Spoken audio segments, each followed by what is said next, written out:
ꯑꯍꯥꯟꯕꯃꯛꯇꯗ Matamgi Manipuri Wari YouTube channel gi maikhaidagi mayambu taram nokchari. Channel asina lanthokchaba web story series Laman gi 13 suba episode tabiriba khwai pumnamakpu taram nokchari. Sanarai Banu gi wahaiduda Rozi da yengi. Rozi su mama da yengaga mabok tamok nungshina kumki. Bobo yai akhoi pulab laise.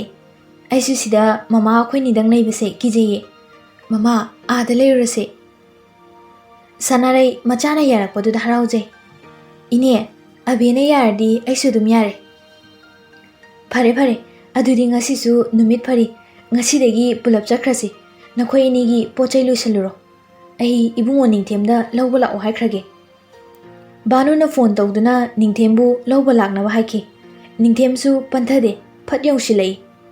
Pochai firo khara puduna mama macha ningthengi yumda lai. Jun harau na chenthongai. Mama cha chiche su lai. Jun di harau buna sumangduda kochen chendana phan chongaga lairi. Thongalongda muchangakuna.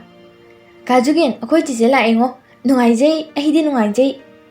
Ningthem macha gi harau jaba matawduda momonokjai. Jun amuk jensilaktuna Rozi da konsilaga chiche nang chakhranu ko Mama chaga chiche ga laitradi ai nungaiteba. Papa chiche hoi chatlankranu ko. Rozi Junbu konsilaga chiche su mama su sida dum lairadone chatlaroi. Sanarai angang ani bu nungshina yengje. Jundi makut masa tingtoktuna Sanarai da pauptami.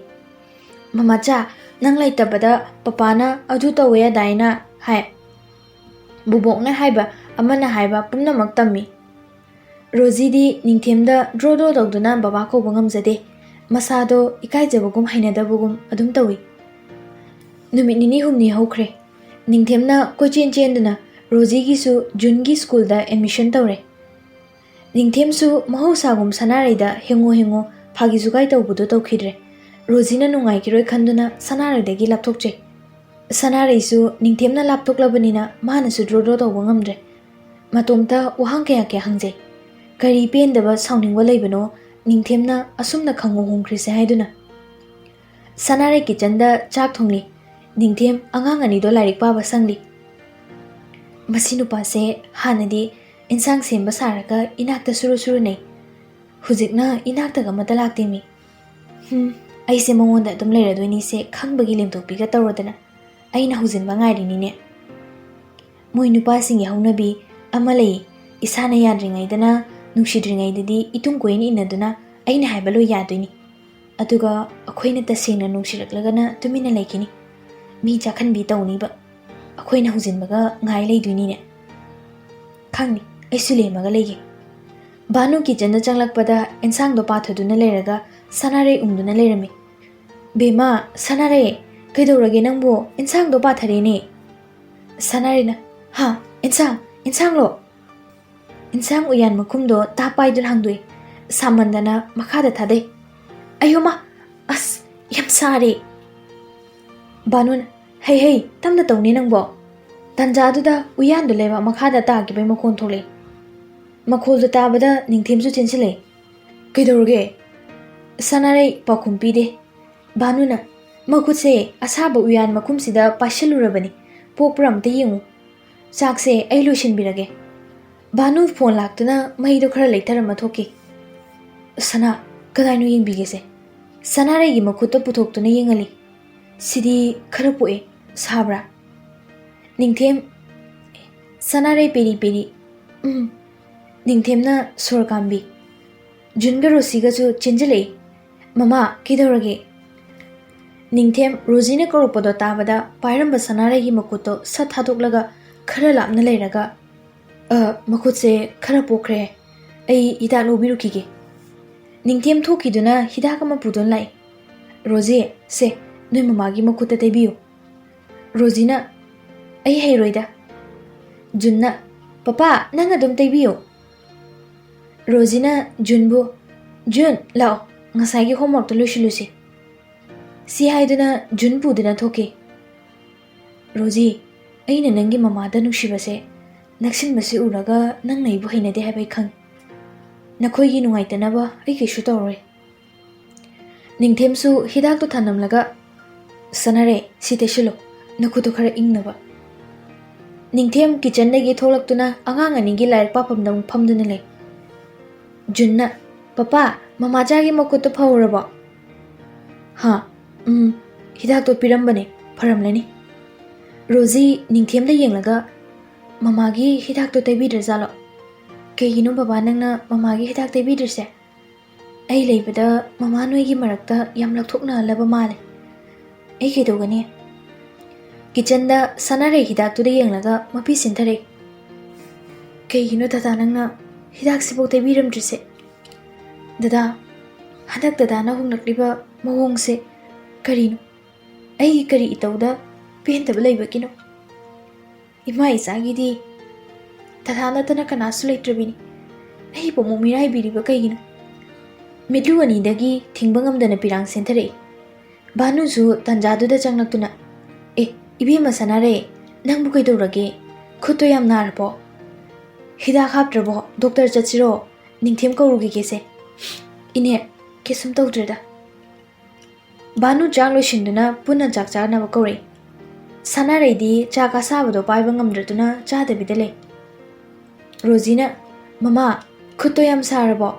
Chakto ai inbiura. Junna mama cha aisu inbige chiche khoini inbisi. Yani noini chadogdo adum chajo mama tapna sum inglaga chage. Junna adudi papa ilalo akhoi inbige yadradi. Roji ga banu ga dunoi. Yare spoon na charage. Ningthem sanare gi makuto paiduna kayam soklagi ningbani. Adubu ngamdre.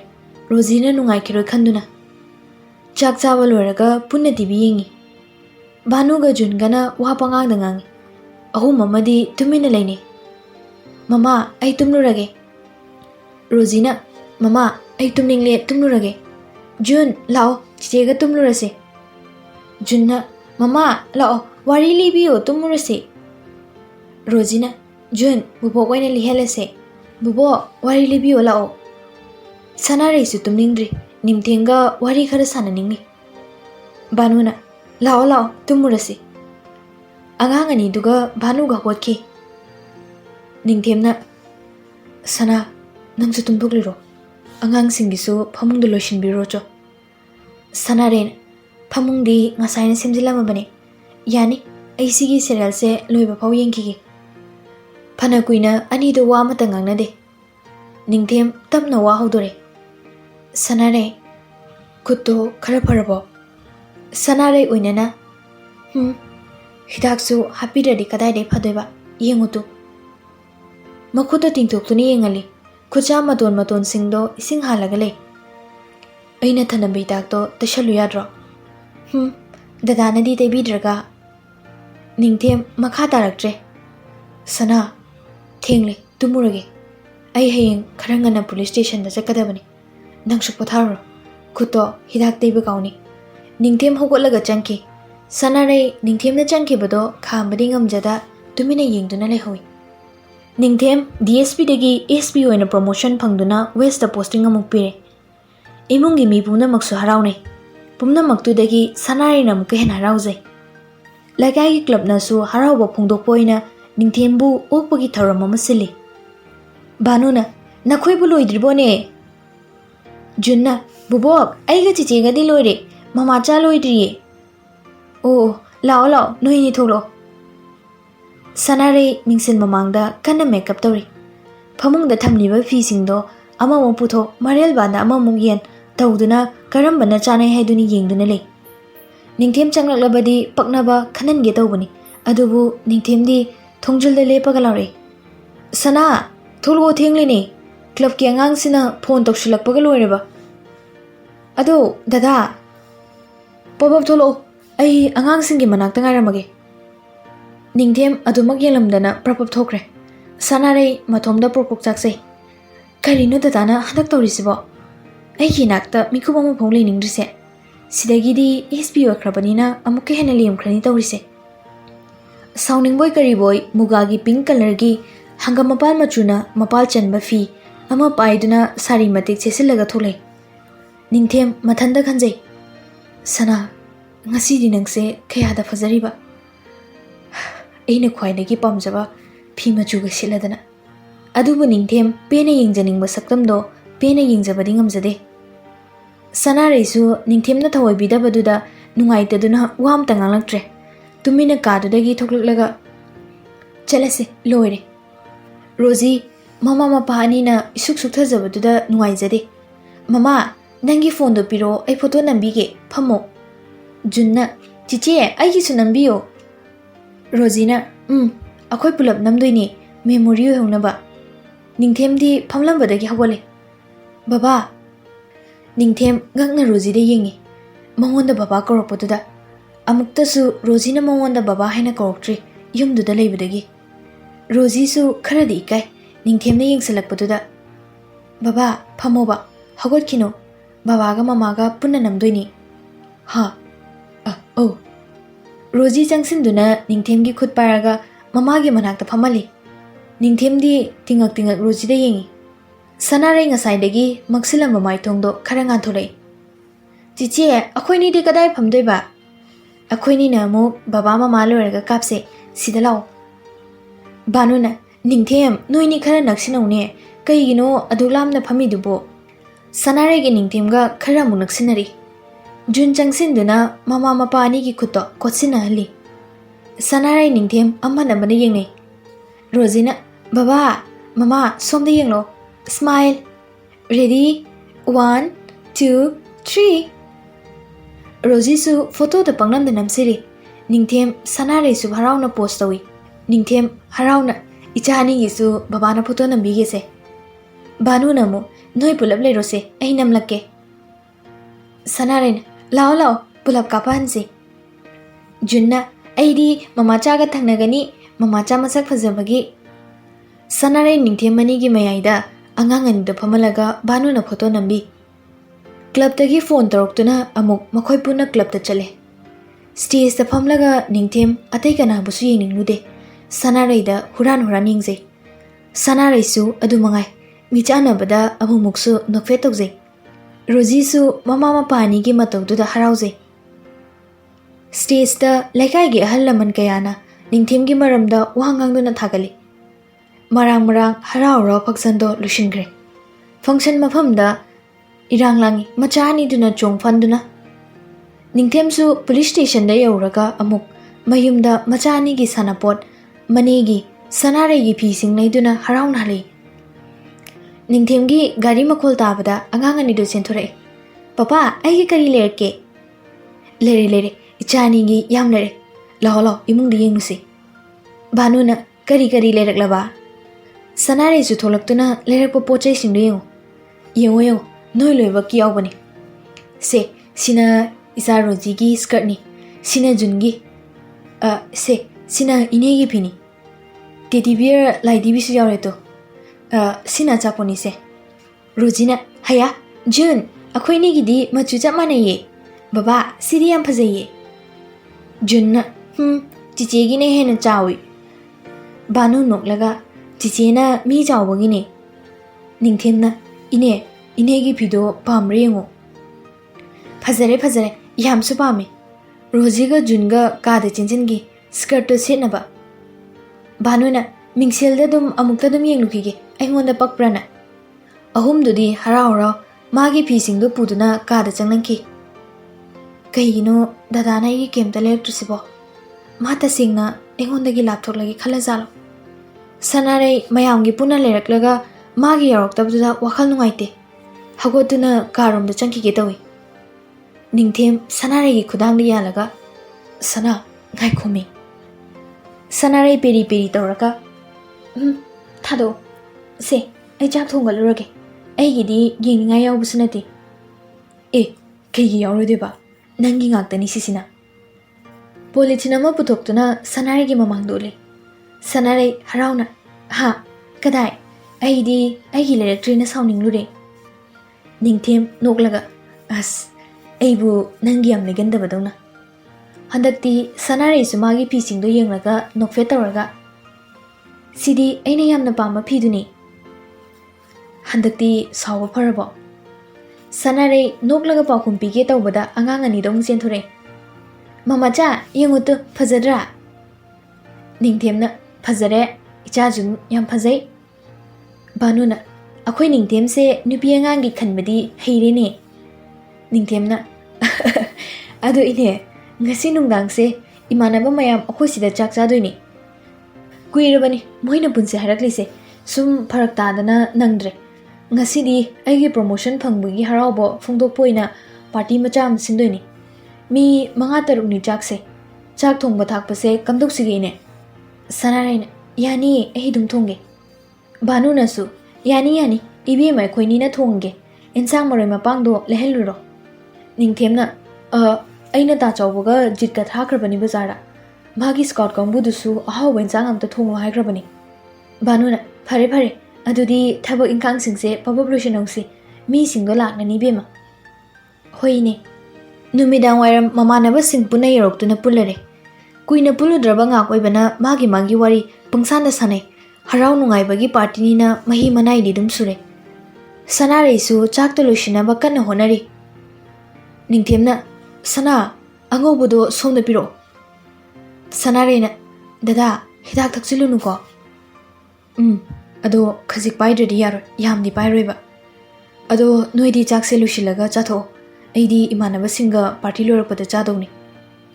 Banuna ningthem pangtheng na di tawgunu ko. Hoine Ningthem di yamna paidre. Atai dudi chali kai thaksali. Nisa panbadagi wari yam nungairi. Ranjanna ngasi gi party se khara pen phate.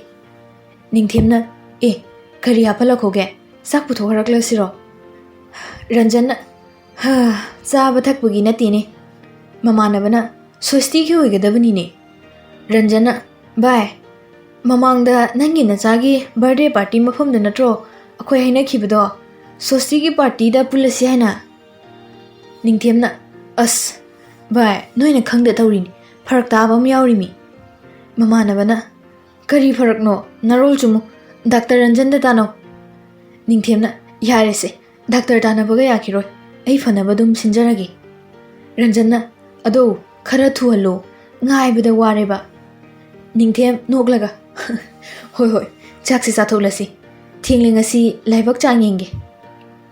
Mamanaba singna thengle mayam chak charse. Somda angang ani dusu tumningle. Banuna kainuni makhoi party dubu loidri chalo. Bema angang ani se tuman biruro ibungo nga helranu. Hoini June Rosie lao tumthoklasi. Sanare angang ani du tumali mathanda murum soli. Madunu pado lakta sano ngasidi chapchabi mangangnagi. Scout mayam dusu haraubugi bumbula thaduna langnai. Ningthemgi mamanaba singdusu khadang nomba yaba nomaga chatnaba thoklei.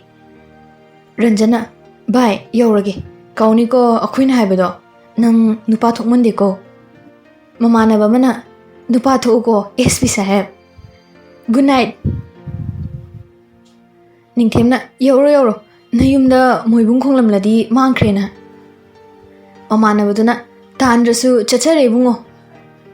Imungda sanare angang ani do tumkiba hawalaktuna ningthem changlaklakpra yengjei. Karino asuk thenglasibo langlisibo. Aina somda maga arepa wama khanagi na ngairi. Manadi somda langduna leithokliba. Ngaijabagi awabase khangbidabana. Banuna ibema sanare nangsu tumthokluro matam se thengle. Mukhoidi lakadaba wali ni nisa khaiduna lekhidoini. Sanare hoini Sanare kada muchangsinduna tumthanabu hone tumthabadi yade. Ningthemgi mamanaba singdu chuchatkre langlamba mayamdusu lepkre. Ningthem mayamda loshilaga imungda changlei. Banuna thongangdoi ine tumnadribo angang singdi. Tumkre makoisu phana kuina nangbu ngaijarambane khara thengmulene nangbo. Ine imanaba singdo berani hallu sungya yade sumni sa khara lei adunani. Banuna nangdi kayam thaklaklaba. Ine aidi thaktabagumbanida normal ni aidi. Nungaiba phongdokpoina amani di paisanki. Nakoi nupagidi nungaibagi suyu wabagi suyu pelabani. Chalo pothajaro. Sanare manega ningthemga ngangnariba wado tarabasu hawgalaktre. Ningthemsu adum kada changlei. Phamungduda ngahak phami phi hongde Amuk hawotuna washroom da changlaga mamai mami tathoklaga tholaktuna minsel mamangduda lepplaga furit kudam da loktoi. As ngasidi yam nungai. Baba mama nakoina pamjaramba thungle. Nacha SP oire. Nacha gi ningba thungdaba amata leitrabagum ai yam harawe ngasidi. Adubu thamoi magidi awatpa ma leibagum tawribasina karigino. Sana namangda aigi thongna pu mamangli bas karigino. Ai khangde. Ningthemdo makhutta mamai da nali tunglongdagi thotlaba khut amana konsilai. Ningthem ngangna mingsel do yengi. Mana wangba henbana mamai di udrabasu konlagliba khuttu atai kanagi nate sanare gi ni haiba khangi. Ningthem khutto lokthokna bhoni. Adubu sanare mamai do ningthem gi nanganda nga tharaga masado ningthem gi masada tap napsili. Ko liba khuttuna thadok binu haiba gi matagum hena chena konsili. Dada ai bu mu wan birano. Ai dada bu thamoi singna nungsi. Dada na ibu nungsi hairaga karige ibu suklapna thambiribano. Ai kari iral ginu asuk sawu khangamdaba dandi bibiri se. Dada aina lan ki ba yawraba sungakpi. Ai bu lapna lehen birano. Ai dada yawdani hingba ngamloi. Ai dada bu nungsi. Sanarai hikna kaptuna mapi sintharai. Ningthem sanarai gi makhutuna nungsina nanbiraga. Sana Ningthem mamai do sanare rumda onsili. Sinthariba sanare gi pirangdo makhut anina tamna dei thokpi. Nonthariba sanare gi mamai do mamit kuptani yengi. Makhutuna khadangda paiduna inkhatlaga mangonda yengali. Sanare kai jabana mamito ningthemga michana bangamlamde. Sana se aingonda yenglo. Aisu nangbu nungsi. Adubu pangdaba thamoi orubana aigi nungsibase nangonda sinaba ngamnudabani. Ngasidegi nangbusu walaroi. Amukhana inaktagi sulapna thamlaroi. Ningthem sanarai da nungsina maraibakta chupi. Aduga mathada chena konsinbire. Dada sanarai su ningthem da chejet konsinjai. Ngahakti wamata ngangna denima. Mapanda scout kharana bombula thabagi makolduna ainido khangduna kolambado thadongni. Ningthem curtain do khaje khaidolaga yengbada sumangda scout khara nisa khaiduna bombula thaba oirami. Sanarai su ningthem ki manakta changsinduna yengjai. Atiyada anganba machugi maingan na chaitharakli. Ningthem sanarai di yenglai. Sanarai su ningthem da yengjai. Anido momonongnai wangang drabasu thamoi ni di wari sanaki. Minoktu gi artha khangnai. Amuksu bombulaga makol tari. Anido muk maingal do yengi. Sana ngasidegi nang nungsiba aitagi warniko. Dada dagi nungsibasu aitagi oizarage. Aibu punsi chupa nanakta lehenbiu ko. Dadana aibu nungsibiba dadagi nungsigi lamanse ngasidi aigi thawai hakchang pungba dadagi mafamda sina singba saksarage. Sana ngasigi numitsibu kaya dhawana ngaisakiba. Ngaisabagi awabase isona ubire. Dada sanarai makokto tapna ningthem gi lemjumda ngathari. Ningthem su sanarai gi makuttuda tapna nanbi.